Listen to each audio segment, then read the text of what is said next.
بسم اللہ الرحمن الرحیم۔ السلام علیکم ورحمۃ اللہ وبرکاتہ۔ ناظرین، عورت مارچ ہر زاویے سے اگر دیکھا جائے تو اسلام کے بھی خلاف ہے، اور ہماری جو مشرقی اقدار ہیں، جو ہماری تمدن ہے اور ہماری ثقافت ہے، اس کے بھی خلاف ہے۔ عورت چاہے پھر عورت مارچ کے نعرے ہوں یا عورت مارچ میں لگائے گئے سلوگنز اور جو بینرز ہوں اور ان پر لکھی گئی زبانی جملے ہوں، سب کے سب بعض تو ایسے جملے ہیں کہ اگر عام آدمی اس سے جو مقصد لیتا ہے اور وہی مقصد اس سے مراد لیا جائے تو بالکل کفر کے حد تک پہنچانے والی ہیں۔ لیکن ایک بات میں عرض کرنا چاہتا ہوں، جتنی بھی عورت مارچ کو جواب دینے والے ہم اور آپ ہیں، اور ہم سے جب پوچھا جاتا ہے کہ عورت مارچ کے بارے میں آپ کی کیا رائے ہے، تو ہم ایک ہی جواب دیتے ہیں کہ اسلام نے کون سا حق عورت کو نہیں دیا جو عورت اب لینا چاہتی ہے، یا کون سے ایسے حقوق ہیں جو اسلام نے عورت کے لیے ذکر نہیں کیے، کون سا وہ مقام ہے جو اسلام نے عورت کو نہیں دیا کہ وہ اب وہ مقام حاصل کرنے کے در پہ ہیں۔ لیکن اگر ہم اپنے ساتھ غور کریں اور اس بات پہ سوچیں، جو جواب ہم عورت مارچ والوں کو دیتے ہیں کہ اسلام نے تمام کے تمام حقوق عورت کو دیے ہیں، اور اسلام سے زیادہ اچھے اور بہتر طریقے سے حقوق عورتوں کو اور کوئی نہیں دے سکتا۔ جو اسلام نے عورت کو حقوق دیے ہیں، ہمارے معاشرے نے اور ہم نے وہی حقوق عورت کو دیے ہیں کہ نہیں؟ اسلام نے عورت کو ماں کا مقام دیا ہے، عورت کو بہن اور بیٹی کا مقام دیا ہے، عورت کو بیوی کا مقام دیا ہے۔ کیا ہم نے یہ مقام عورت کو دیا ہے؟ اسلام نے وراثت میں عورت کو حصہ دیا ہے، کیا ہم وراثت میں عورت کو حصہ دیتے ہیں؟ اسلام نے عورت کی عزت کرنا سکھائی ہے۔ عورت کو اللہ رب العزت نے جب بیوی بنایا تو اس کے لیے مہر مقرر کیا ہے۔ مہر پورا کا پورا کون اپنی عورت کو حوالے کرتا ہے؟ اور اگر طلاق ہو جائے تو کیا قرآن نے جس طرح کہا ہے کہ احسان کا معاملہ کرو، تو ایسے ہی احسان کا معاملہ عورت کے ساتھ کیا جاتا ہے، یا وہ کورٹ کے ذریعے اور کچہریوں کے ذریعے اپنا حق پھر وصول کرتی ہے؟ اور جو عورتیں کورٹ اور کچہری میں جانے کا ان کا حوصلہ نہیں ہوتا تو ان کے حقوق کیا ان کو مل جاتے ہیں؟ پچھلے دن ایک بہن نے رابطہ کیا کہ مجھے خاوند نے 2 طلاق دی ہیں اور پھر مجھے اپنے باپ کے گھر بھیج دیا ہے اور کہا ہے کہ تیسری طلاق بھی نہیں دوں گا اور رکھوں گا بھی نہیں۔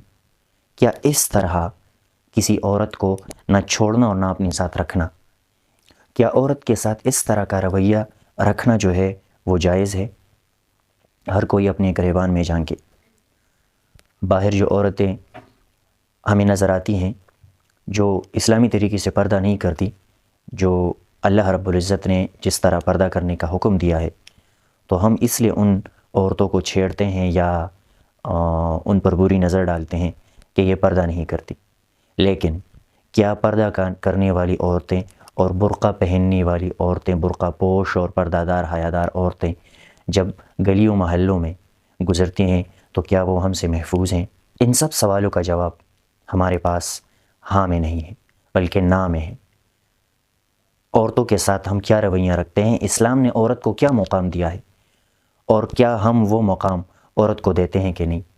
عورت تو معاشرے کی بنیادی اکائی ہے۔ عورت تربیت یافتہ ہوگی، عورت ہوشیار ہوگی تو پورا معاشرہ جو ہے وہ تعلیم یافتہ ہوگا۔ کیا ہم اپنے بچوں کو، اپنی بیٹیوں کو جتنا ضرورت ہے، جتنا ان کا حق ہے، اتنی تعلیم ہم دیتے ہیں؟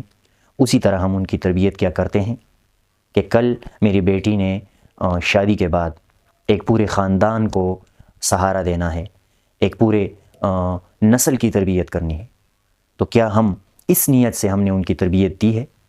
کیا ہم نے ان کو، اپنی بیٹیوں کو اس نیت سے کہ کل ایک پورے نسل کو تعلیم دے گی، ہم نے اس کو تعلیم دی ہے؟ اسی لیے خلاصہ یہ ہے کہ عورت مارچ کی مخالفت بجا ہے۔ عورت مارچ پر ہمارے اعتراضات وہ بجا ہیں، ہمارے جو تحفظات ہیں وہ بالکل ٹھیک ہیں، لیکن عورتوں کے ساتھ ہمارے معاشرے میں جو ظلم ہو رہا ہے اس کو بھی ہم نے روکنا ہوگا۔ عورت کو ہم نے تعلیم بھی دینی ہوگی۔ عورت کمزور ہے تو ہم نے اس کو سہارا بھی دینا ہوگا۔ ہم نے عورت پر ہاتھ نہیں اٹھانا ہوگا۔ عورت مارچ میں یہ نعرے لگتے ہیں کہ آپ عورتوں کے منہ پر تیزاب پہنتے ہیں، تو یہ مسائل جو ہیں ہمارے معاشرے میں موجود ہیں۔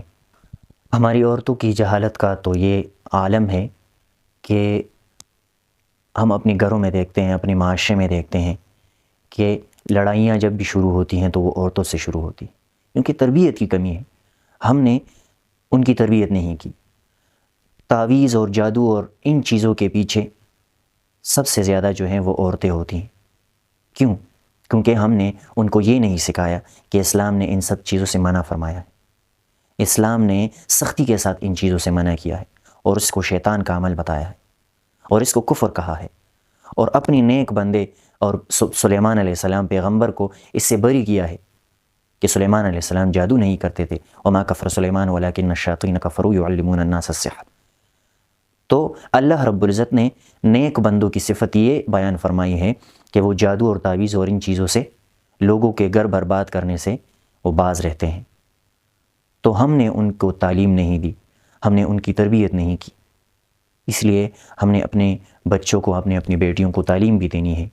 ان کے ساتھ اگر عورت ہے، اگر بیوی ہے تو اس کے ساتھ بیوی جیسا سلوک، جس طرح اسلام نے ہمیں سکھایا ہے، اور اگر ماں ہے تو اس کے ساتھ ماں جیسا سلوک، اگر بیٹی ہے تو اس کے ساتھ بیٹی جیسی سلوک، اور جو حق اسلام نے اس کو دیا ہے ہم بھی وہی حق عورت کو دے دیں۔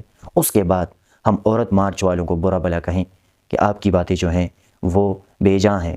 ہم نے جو احکامات اسلام نے ہمیں عورتوں کے بارے میں بتائی وہ ہم نے پوری عورتوں کو دی ہیں، اس لیے آپ کا یہ مارچ جو ہے یہ بالکل ہی بے معنی ہے اور اس کا کوئی بھی مقصد نہیں ہے۔